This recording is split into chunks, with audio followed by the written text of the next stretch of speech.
Hello, this is Dr. Mahmoud Al-Odeh. I'm making this video to explain the standard deviation. First of all, what is the standard deviation and why we study the standard deviation? The standard deviation tells you how much the data is spread out and how this is important to quality. This is important to quality because we need to uh, reduce the variation in the data. As much as we can, we need this data to be clustered around each other, around the target. The, the more spread in the data, that means the more variation and the more quality issues and problems. So one of the important concepts that we need to learn about it in quality assurance is the standard deviations, and this would give you an indication how far these data from the target, from the average.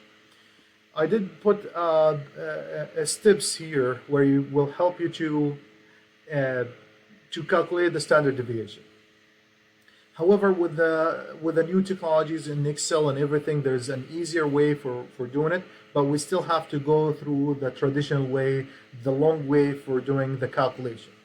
These steps starts with calculate the mean. So when we have data, we collect the data from a process. We find what would be the average for this data. We create a table, and in the table we subtract each point from the mean, x minus the mean, and then we take the square of each of the differences.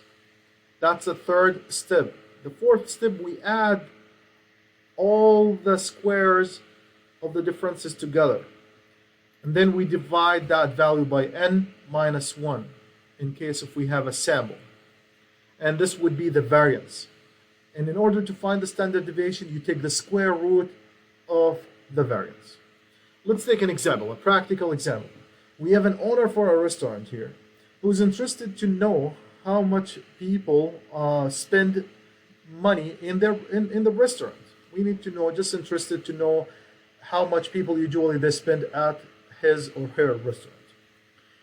So what we have this owner who took 10 randomly selected receipts from the customers,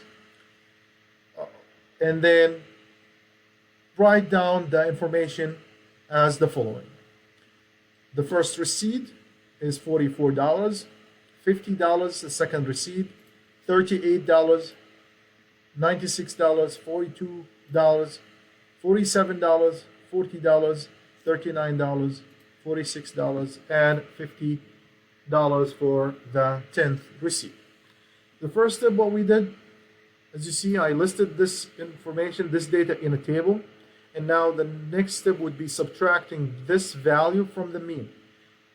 The mean, the average, we found the average to be 49.2, and I used a function in Excel called average, and I've selected all this data, and that would give me the average to be 49. On this column, I calculated the point minus the average, and I have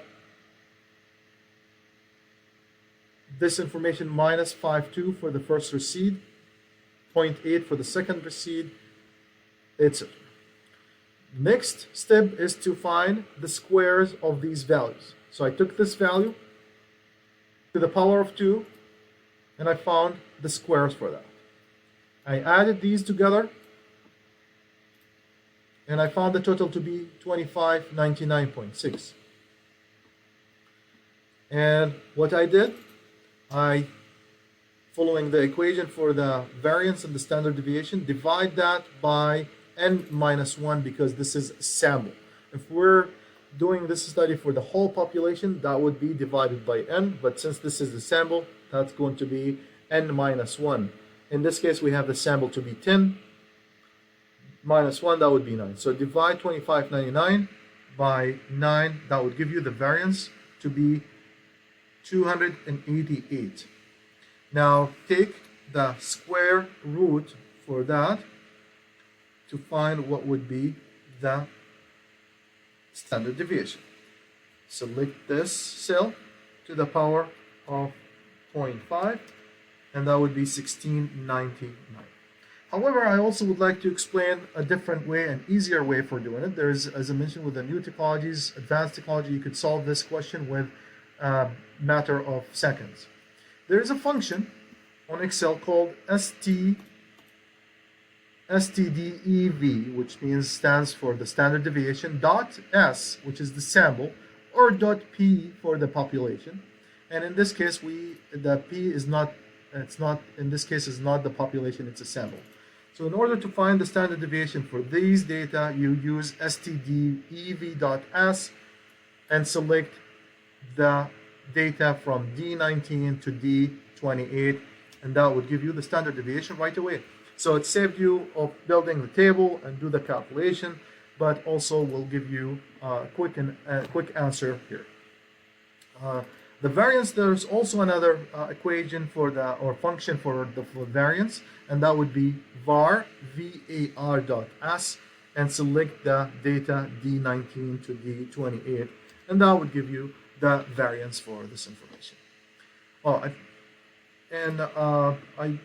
I think this is all for the standard deviation. Please let me know if you have any question. Thank you.